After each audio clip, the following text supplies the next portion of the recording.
I'll go through the onboarding now, which brings the compliance into it. So the onboarding, for anyone who isn't using it, absolutely should be using it, I think. The times that you need to decide whether you're going to use the onboarding is basically, if they're a new tenant, you almost always want to use the onboarding. If they're a tenant that is already in the property, you probably just want to go to add tenancy. So if I open this property again, and let's say room A actually has someone in there, I just haven't got around to adding them to COHO. They've already moved in. I don't know for what reason, but at that point you can click add tenancy. And that is taking the assumption that all the documents are already served, the contract's already in place, and all COHO is doing is getting you to let us know what that information is for storage. But for almost all circumstances, you want to onboard a new applicant. And that's the same if you have a tenant that you've already had before, if you have a tenant moving into a new property, you still, if there is a new tenancy agreement and a new room, then it's all about onboarding. If it's an existing tenant in a room that's staying in that room, but they're extending their tenancy, then it's just adding a new tenancy agreement. So we'll go through the onboarding now. I'm going to choose my only property and I'm going to choose room A, and I'm going to add myself to it. The awkwardness of then thinking I might accidentally type my name wrong. And I'm going to put, for anyone who isn't aware, if you add a little plus at the end of any Gmail address, it strips it off but still sends it. It can be really useful. And we're going to start this on Saturday for 6 months. Okay, so the deposit options we have, I shouldn't really call them deposit options, but the money held options. Obviously, deposit scheme and rent in advance seem to be the main ones. Deposit replacements are increasingly common.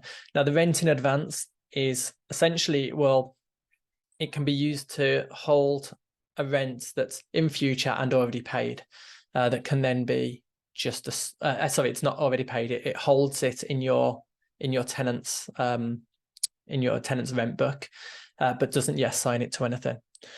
I'm not here to talk about whether that's okay or not. I genuinely don't know. It seems like it's fine, but that's we just cater to the different ways people operate.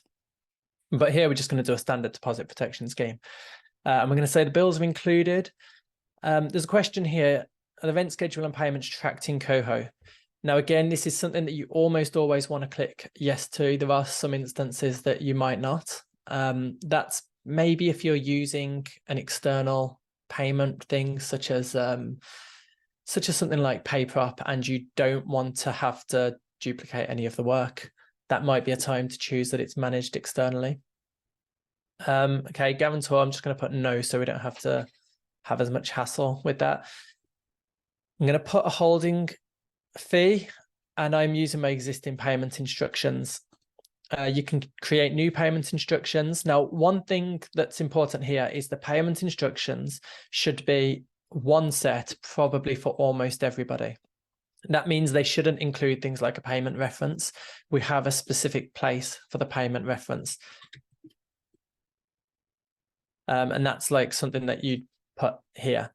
So when the tenant's given this, they will see pay these details with this reference. If you include the payment reference in here, you just have to keep creating new ones, which is more of a hassle. Now, these options here include additional deadline for agreement terms. You can read about what they do. They're just certain things around the holding fee to ensure that if anything goes wrong, you know, you've got yourself fully covered. So I'd recommend clicking the I for information there. The include draft copy of a tenancy agreement, that is generally advised, because when you look at the holding fees rules, you need to kind of show that the tenant knew what they were signing up for, because if they then back out at the point of seeing the tenancy agreement, arguably you may have to give them back, just in case it says on there that as part of the tenancy agreement, you're going to take their firstborn, and then go, well, now I've got your holding fee.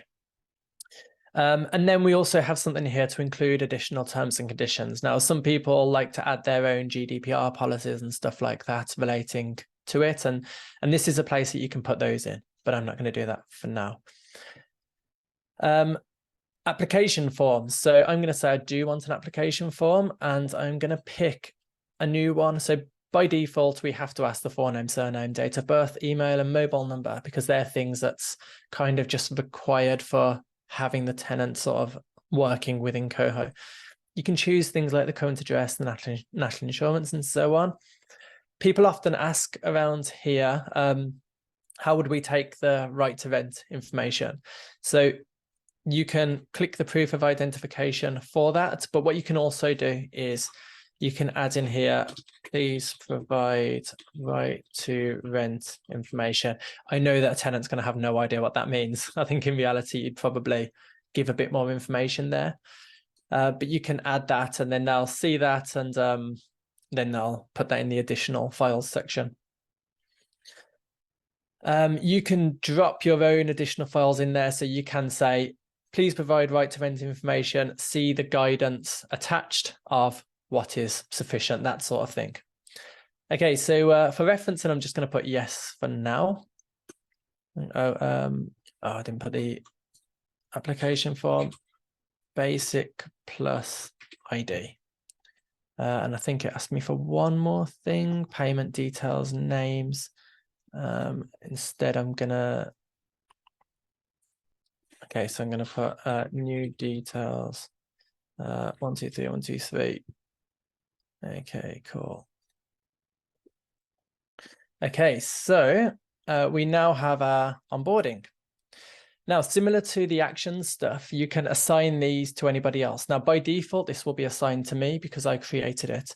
I can then unassign it by clicking and reassign it to somebody else. And again, it often comes up, how come I can't see an onboarding? And it's because we default all of these at mine and unassigned, because the bigger companies, you know, there's a lot to see there. And what I'm going to do now is open an incognito tab, and I'm going to show you what it looks like from the tenant side.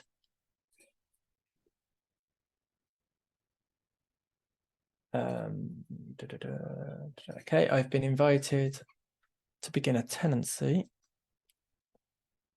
So I'm just going to copy and paste this in.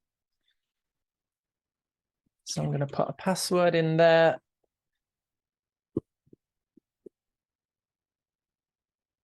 Okay, so what we ask is the basic information. In fact, I'm not born then. Let's change it to something more realistic. And then I'm going to put mail. Now, this is optional, and for now, I'm going to skip over it.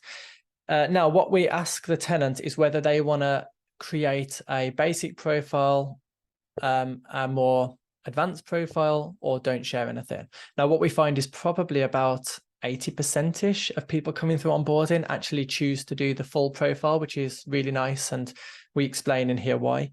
But for now, I'm just going to put basic only. So it's just going to look at my name and gender. Okay, so you can see here that a tenant has their own view of this, and they can see that to reserve the room, then I need to pay £150. So I can choose here to pay that, and I can say, here's the details, and I'm acknowledging that I have seen the tenancy agreement, the draft tenancy agreement, and I'm going to confirm that payment. I then have this information, the application form I need to fill in. So I'm going to open that, and I'm going to say, actually, I haven't got time to do it, or something like that. But now if we go back to the manager side, we can see that the holding fee is now pink. We use pink to mean you have to do something, and with that, there'll be an action involved. So I'm going to look at this and say, right, what do I need to do?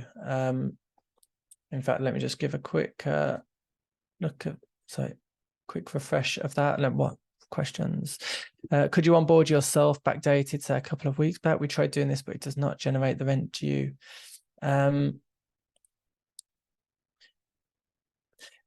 main thing with doing it backdated is if the tenant's moved in, you kind of don't want to go through onboarding. There are better ways to handle it at that point, and I can show you that otherwise.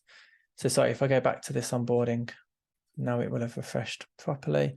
Okay, so the holding fee, we need to log that the payment has happened. So the tenant said it's happened, and we're going to acknowledge that it's happened. What I want to just quickly show you in this, and I don't want to go too much into what the rent collection section looks like because we're going to talk about that. But you'll see that on the tenants, like this section's used for basically tracking all the monies that happen between you and the tenant, which is tracking the deposits, the holding fees and stuff. So we create this first record that there's a holding fee expected. And this is important because it all goes through to the finances in COHO and like what money you're holding and stuff. So what we're going to do is we're going to say, yes, it was paid and received. And we've asked Van to complete the form and he hasn't yet. So what we can do is phone them up and say, can you complete this form? Or we can message the applicant through here. Can you complete the form, please? Now, if they've downloaded the COHO app, which we alert them to, they'll get that as a nice push notification, but otherwise I'll get it as an email. And that hopefully will prompt them to do it. They might come onto their app and then type a response as to where they can or can't. But let's say you have, maybe you've got the answers over the phone. You can fill all this in for them if you want, or they can fill it in, or you can just skip the process. For now, just so you don't have to sit watching me fill something in, I'm just going to skip that application form process. Okay, so now we're going to our reference checks. As you're aware, sorry, about quite a while ago now, we integrated advanced rent for our reference checks, and that's $16.50 to do an applicant check. We aren't doing a guarantor check here because if you remember at the start, we said that a guarantor isn't required. But actually, if during that application form we thought, actually, we're only having this with a guarantor, we can go in here and click require guarantor referencing. If that happens, it does go back to the tenant and says, give me the guarantor information, at which point it allows you then to come through and send that off.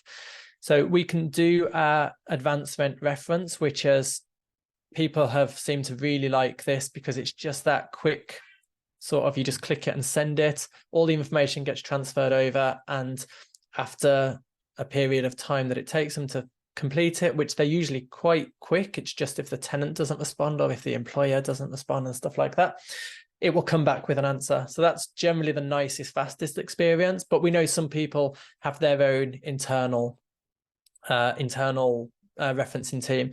We use advancement. They're one of the leading ones in the industry. I would say the leading one. But what I find with referencing companies is people love them until they no longer love them. And it's kind of like loved until someone makes a mistake. Advancement seems to be the one that makes fewest mistakes from what I've seen and heard. But everyone has different experiences with them, with all different referencing people. Okay, so what we're going to do here is we can begin our own reference because we've got our own internal team and we can request certain things from the applicant as part of that. But actually what I'm going to do is I'm just going to skip the reference in again, so you don't have to sit through it. Okay, so let's assume that we have done the referencing and we've got a nice answer back and we've gone through. Now the next two steps are the tenancy agreement and the move-in monies. Now we allow these to happen concurrently. Again, people do things differently. I would generally tend to send the tenancy agreement first, but the first step is to create the rent schedule. So we know most of you like to, advancement does offer rent protection. Yes. We are looking to build it into the site at some point, but I think you can go directly after the reference to get that. Okay, so we're going to take this as, even though this tenant moves in on the 9th, we're going to change it to the 1st of the month, just because maybe we find it easier and that's the schedule that we pay our landlords, maybe on the 5th or the 6th or something. We're going to be nudging them to try and pay by standing order. Okay, the payment reference. Now, this is something I want to quickly talk about. It's quite common for people to use payment references that are the same for every tenant in that room. So this one might be test room 1 or test room A or something like that. I would really advise against that. And the reason is, if you are using things like matching tools like our AI rent match, one tenant using that and then moving, and then the next tenant moving in and doing it, using the same reference, it makes these things quite hard to match up. I'd also generally advise doing only one character different as well. So if it was test room 1 and test room 2 and test room 3, just because if one tenant makes a typo with the 2 being right next to the one on the phone and them having big thumbs, they could end up giving the wrong reference, and it's just going to cause a bit of a headache. Obviously, it's completely up to you what references you use, but we've created a few little placeholder ones, and that's kind of based on names. So Van Vogstad, and then just some random ones. So yeah, all I do is think about maybe just putting something unique in there, like their initials before you do the room. That way, at very least, there's going to be 3 characters wrong if they get the room number wrong. Okay, so we're going to continue through here. So what COHO will do is automatically calculate the first prorated rent. Now, there are 2 different calculation methods for this. There is monthly, where you divide it by the days in the month, and there is annually, where you divide an annual amount of rent by 365. It's obviously up to your business which one of those you decide you want to use.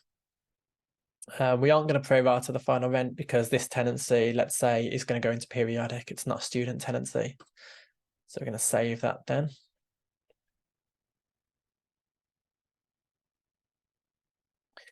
Okay. Now, we'll go on to the tenancy agreement first, actually.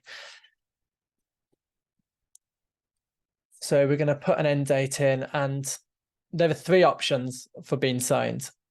Already signed means that you've got to this step and you're using DocuSign or something like that, and you've sent it all and they've signed it all and you're completely happy, and all you're doing now is coming on to upload the tenancy agreement and tell us that it's all done. So that's just if you want to hold it all outside the system. Wet signature means you want to do it. Oh, and sorry, I should also say that already signed it is also if you've seen them in person and you've got them to sign something and you've scanned it or something like that. Wet signature is if you are you want to send them through COHO, but you want them to actually download the document, sign it, and upload it from there. And the COHO e-signature is what we're finding most people are using when they can. The limitation right now is just that it's for 1 tenant and 1 guarantor. We hope for that not to be a limitation in future. But yeah, so we're going to go with this with the COHO e-signature option. We're going to still say there's no guarantor, but you can at this point choose there to be one. And if you do, you can ask the guarantor to sign the tenancy agreement, or you can ask them to sign something like a deed of guarantor, whatever it's called here. And at which point you don't upload it and you can choose what that is. But I'm going to go with no guarantor for now.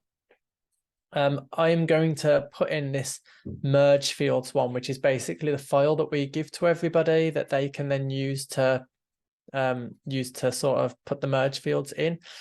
So what I mean by that is, if you have a tenancy agreement, you can open up that tenancy agreement and strip out all of the specific information about a tenant, such as their forename, their surname, and you replace it with this merge fields thing of COHO applicant forename, COHO applicant surname, full name, date of birth, and so on. That lets you upload one single document that you can then use for all of your tenancy agreements from then on, and we will drop all the right information in. And you can make sure that that's happening by this preview mail merge thing here. So this is now going to basically create the document in the background, and it will let us look at it. So we can see here that it's replaced that with Van Vogstad, the email address, the address of the property. We can see the rent schedule that's been added in, the fixed period, and so on, the deposit protection scheme. So we can see all of those things are added in there. There's also landlord information. The only reason these are blank is because I haven't added the landlord information to this property. You can do that in the property ownership section.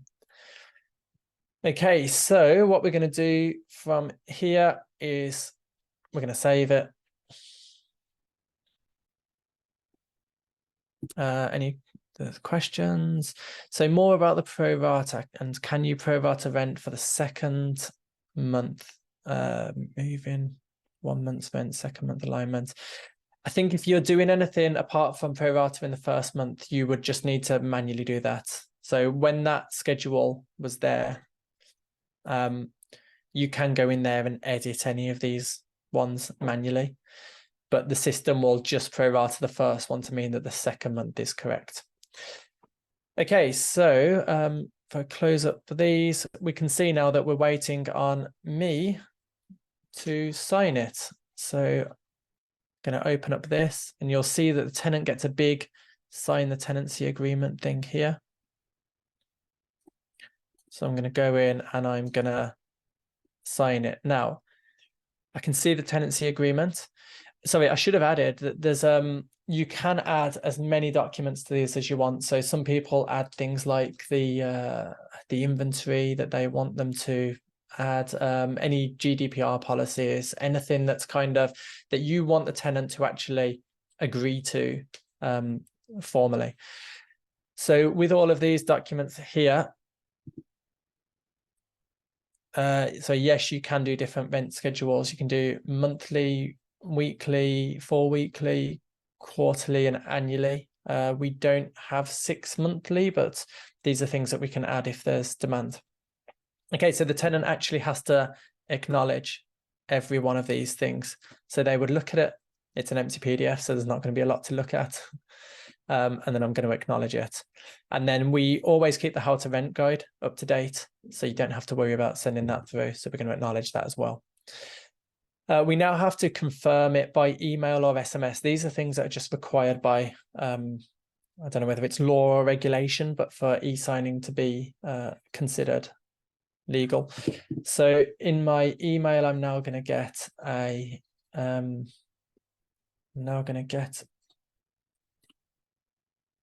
code, which I'm going to paste into here. All good. And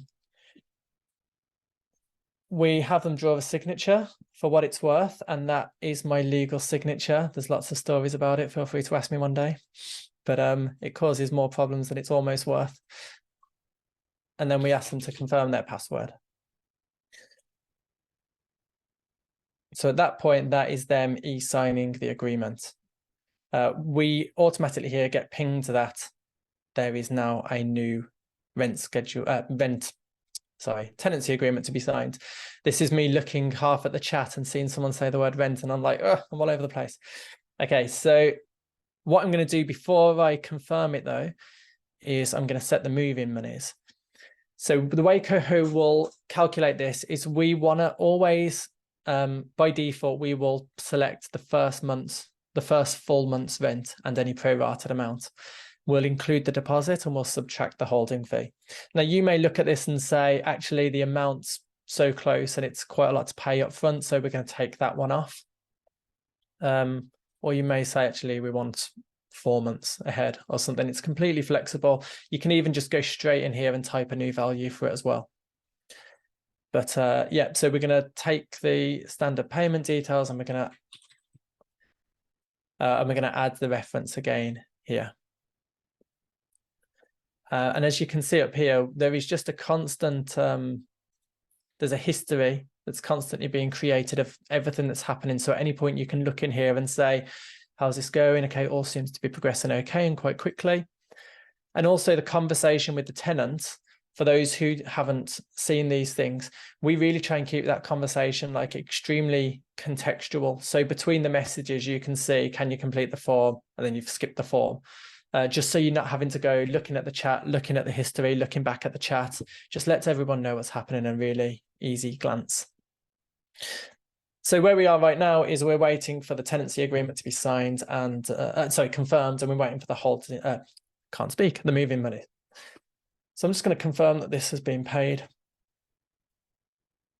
And I'm going to say that I'm quite happy with this. I want to accept it. You can sign it on behalf of another person as well, but for now I'm just going to say it's me. And again, because of e-signing rules, I need to confirm this, which I'm going to do. And I'm going to jump over to my email again and get it. Put my code in. Sign it again. I don't know what my password is. Please be right. And then I'm going to stop marketing the room as well. Now, this step usually just takes a little bit longer. And the reason is it's creating all the documents. It's throwing everything in. And yeah, I mean, that wasn't too bad then. So I'm quite happy. Shouldn't have started saying it, to be honest. Okay, so at this point, it's the last step, the follow-up.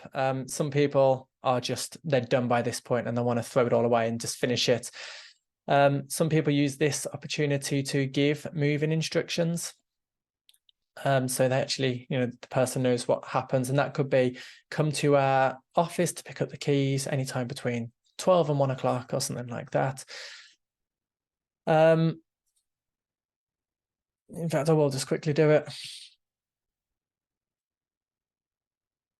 And then what they do here is to, they then pick a follow-up date. So we could say, okay, we know that they're moving in on the Saturday. We just want to make sure that we send them a message on the Monday, maybe, to make sure they're okay.